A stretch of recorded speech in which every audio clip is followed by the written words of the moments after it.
Me da muchísimo gusto saludar a Gonzalo Alonso, CEO y cofundador de Cuentas OK. Gonzalo, gracias por participar en este ejercicio de Código Libre hoy. Hola Héctor, gracias a ti y a Código Libre. Un abrazote. También le damos la bienvenida a Emilio Saldaña Pisu, analista de tecnologías para la información. Gracias, Emilio. Gracias, Pisu. Al contrario, gracias Héctor. Hola Gonzalo, es un placer estar con ustedes y conversar. Gracias por la invitación.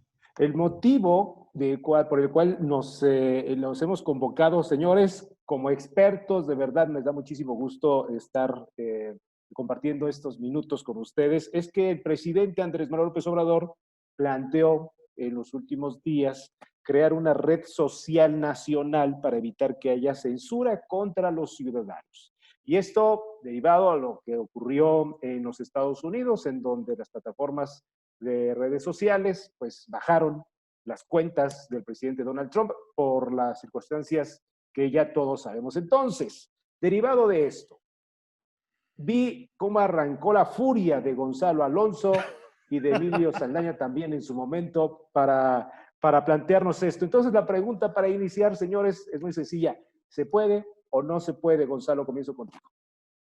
No, se puede todo con la imaginación y las ganas de querer volar, ¿no? O sea, en la imaginación. En el mundo real es mucho más complicado y mucho más sofisticado. Mira, yo viví en dos compañías el tratar de hacer un gran esfuerzo para consolidar una red social. La primera fue en Microsoft. La segunda fue en Google. En donde tuve más injerencia fue en Google. Ahí estuve más cerca del problema, tratándolo de resolver. Incluso logramos tener una red social que funcionaba en 2 países del mundo. Se llamaba Orkut. Y yo diría que fue racionalmente la primera red social consolidada, digamos así. Y se nos salió de las manos. No pudimos más que crecerla en 2 países. Fue muy, muy difícil. Acabó siendo más caro el caldo que las albóndigas. Y por muchos años nos salimos de ese negocio y después unos grandes ingenieros trataron de traer otra idea que se llamó Wave. Wave nadie lo entendió. Y donde Google finalmente le acabó pegando una red social es a donde nadie lo llama una red social, que es YouTube. YouTube es la red social de videos más grande del mundo y ahí es donde es el rey y ahí es donde mueve, digamos, socialmente masas y masas críticas, que es el chiste, y en otros lugares no ha podido. Entonces, si fuera tan fácil, Héctor y Pisu, pues Microsoft ya lo hubiera hecho hace muchos años de una manera muy eficiente con el menor número de recursos. No te puedo decir, Héctor y Pisu, la cantidad de millones de dólares que nos gastamos invirtiendo en Latinoamérica, tratando de sacar redes sociales, haciendo ese Zoom. Desde la iniciativa privada. Pueden ser más millones de dólares que lo que está gastando en un aeropuerto, en un tren o en una refinería, ¿no? Puede ser más que eso. Digo, pueden ser más. Nada más para ir dimensionando. No si querrías que funcione exactamente, sí, claro. Sí, o sea, si acabas diciendo, miren, vamos a hacer el Fondo Mexicano de Comunicación Social Digital y vamos a empezarle a meter dinero para ver a dónde nos lleva esto, yo te voy a decir a dónde nos lleva. Nos lleva a un Fobaproa, nos lleva a un... No decides, ya es suficiente. Sí, suficiente con lo que tenemos. Bueno, sí, exacto. Entonces, y prácticamente imposible. Lo que plantea el presidente es prácticamente imposible, ¿no? Porque además la forma en como ellos piensan en una red social no es una red social. Una red social es cuando yo te invito a ti, Héctor, y tú aceptas. Tú, Héctor, invitas a Pisu, Pisu me invita a mí, yo invito al otro, el otro invita. Y eso hace, ¿no?, que el efecto de red que hacemos todos le da valor a la red. Entonces, imagínate dejemos una red social a un lado. Imagínate un WhatsApp con Gonzalo solito, mandándose mensajes a Gonzalo todo el día. Tus amigos. Gonzalo, qué grande eres. Gonzalo, qué inteligente eres. Y a sus subalternos, exacto. Okay. Gonzalo, pero qué bárbaro, ¿no? Tu política social, Gonzalo, es increíble. Bueno, yo pensaría como Gonzalo que estoy haciendo una gran labor social de comunicación. Tú no ganaste con tantos millones de votos. A ver, Pisu, ¿qué piensas de esto? Coincido justamente con lo que nos comenta Gonzalo en términos del costo que estaría involucrado y del reto que implica, pero adicionalmente a mí me preocupan varias cosas en el tono en el que lo venía explicando Gonzalo y que lo estás resaltando tú, Héctor. Y son varias cosas. Una, me parece que es muy injusto, yo ya lo llamaría injusto, no sé ya cómo llamarlo, que el presidente esté jugando estos juegos de entiendo pero no entiendo, me gusta pero no me gusta, defiendo pero no ataco, ¿no? En varios sentidos. Es decir, ¿a qué voy? Él está argumentando la propuesta de una red social del gobierno porque está viendo que en el mundo se lleva a cabo censura.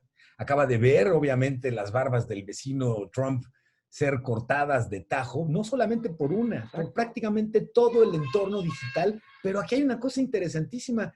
El presidente defiende el ataque a la posibilidad de expresión que tenga el presidente Trump, pero yo no lo he visto criticar el resultado y consecuencia de la convocación a la violencia que se hace, de la convocatoria, perdón, a la violencia que se hace en redes por parte del presidente Trump y que termina en 5 muertos en la toma del Capitolio. Entonces, este juego de vamos a crear una red social que sea verdaderamente libre y que no tenga censura, o sea, ¿a quién van a poner para estar a cargo justamente de los términos de privacidad y uso de condiciones? ¿A la esposa?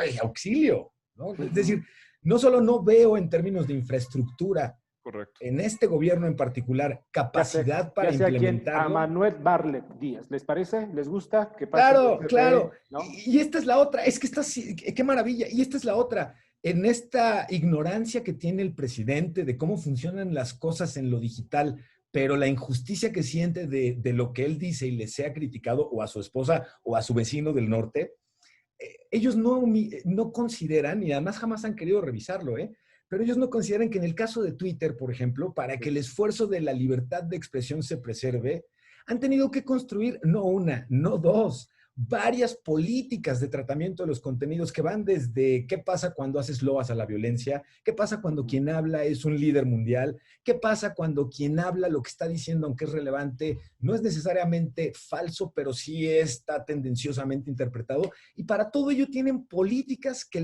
les permitan de manera quirúrgica tratar de cuidar el centro que sería la libertad de expresión. Honestamente no veo en el gobierno mexicano hoy día, sabiendo que además hay muchos técnicos increíblemente valiosos, sí. Yo no veo a nadie en el gobierno mexicano que tuviera la capacidad de sentarse a integrar esto para tener una red social como vende el presidente equivocadamente en su mañanera, ¿no? Libre y sin censura, ¿no? Entonces, déjeme llevarlos al siguiente escenario y el siguiente planteamiento, Gonzalo.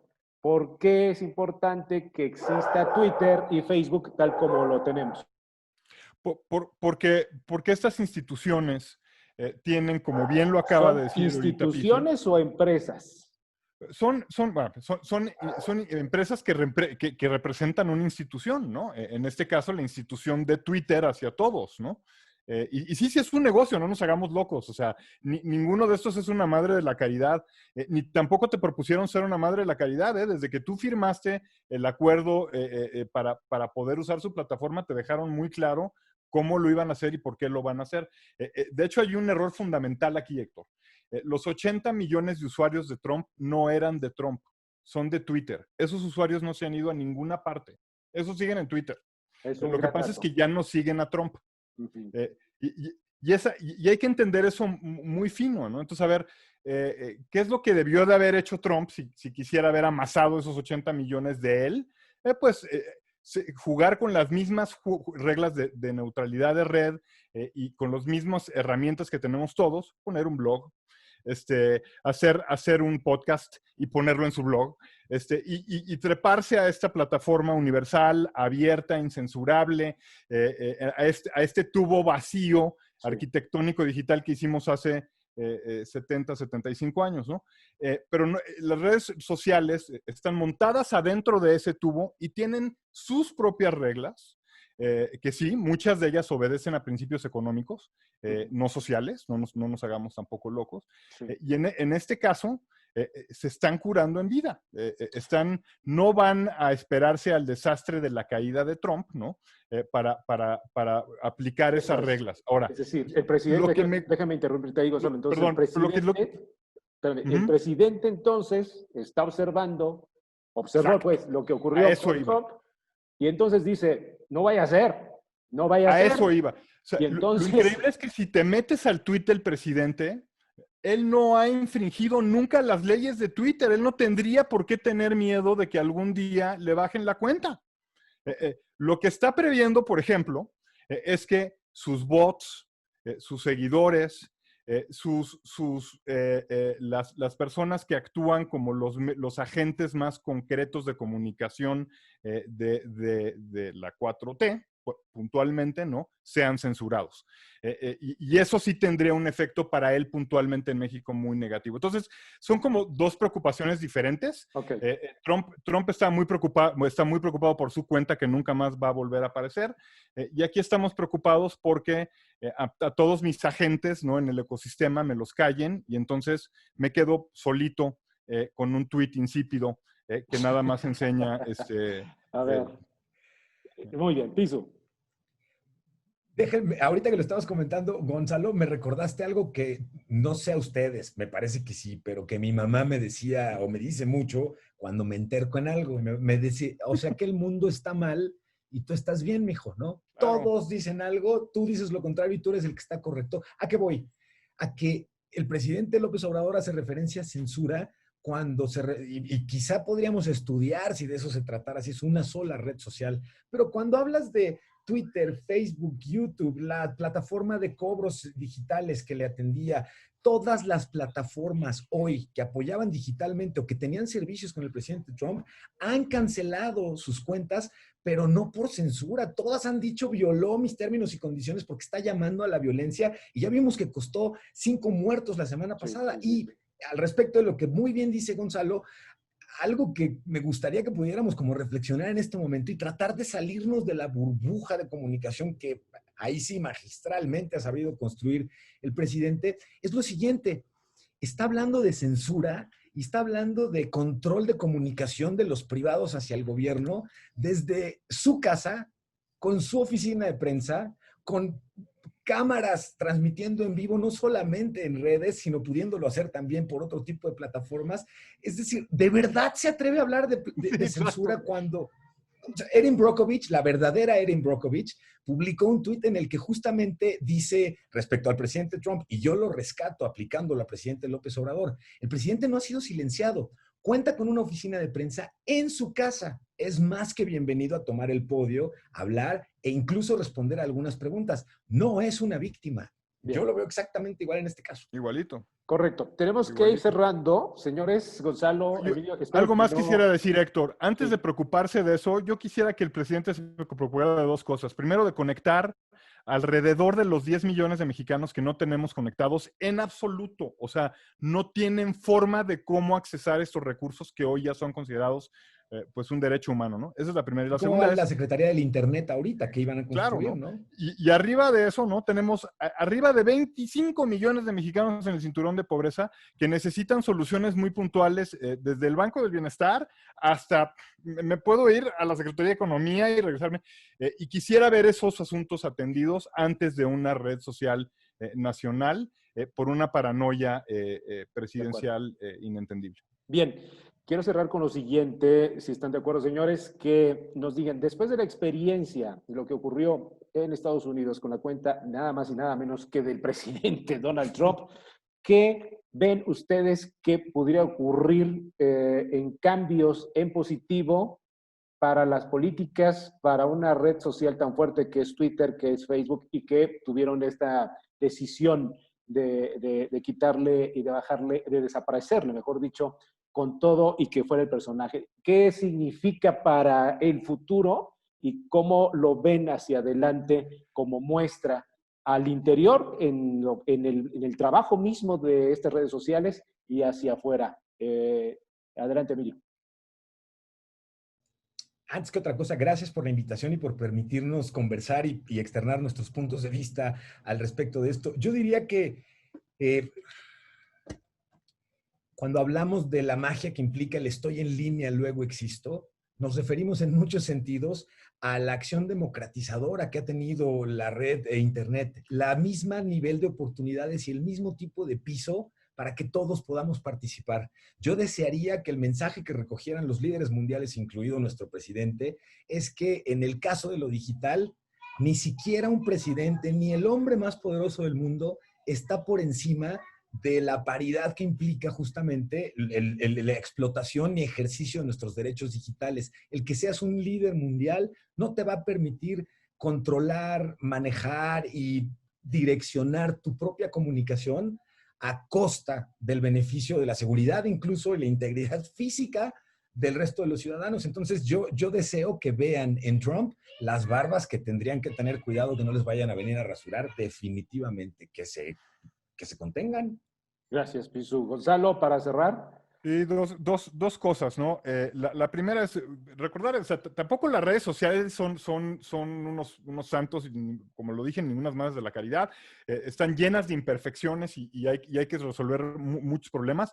Y parte de la acción tan determinante que han tomado es porque saben que se viene una discusión muy fuerte debido a lo que vimos la semana pasada y lo que hemos visto en los últimos 4 años de la presidencia de este señor en Estados Unidos. Y sí, yo creo que se viene una discusión del modelo europeo, de cómo se interviene desde el nivel gubernamental para regular estas redes sociales. Creo que se viene una discusión de que el sistema de honor americano últimamente ha fallado muchísimo, ha fallado desde el punto de vista democrático y desde el punto de vista digital también. Es decir, todo esto funciona si allá arriba hay alguien que es honorable, pero cuando allá arriba hay alguien que no es honorable, todas estas cosas pueden pasar y apenas nos damos cuenta porque pues, no lo habíamos experimentado. Entonces, ante esta discusión muy fuerte de regulación, creo que vas a ver que se van a poner las redes sociales mucho más rudas, desde Trump hasta Pati Navidad,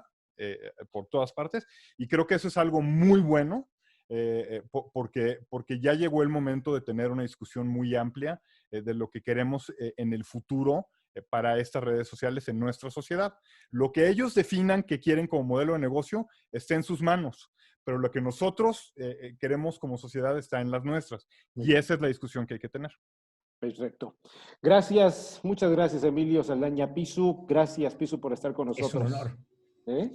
Es un honor, Héctor. Gracias. Muchas gracias, Gonzalo. Un abrazo a los dos. Qué honor. Qué gustazo, Emilio. Qué gustazo, Héctor. Les mando un abrazote a los dos. Gracias. Gonzalo Alonso, muchas gracias. Hasta la próxima. Muchas gracias, Héctor. Pisu, abrazote.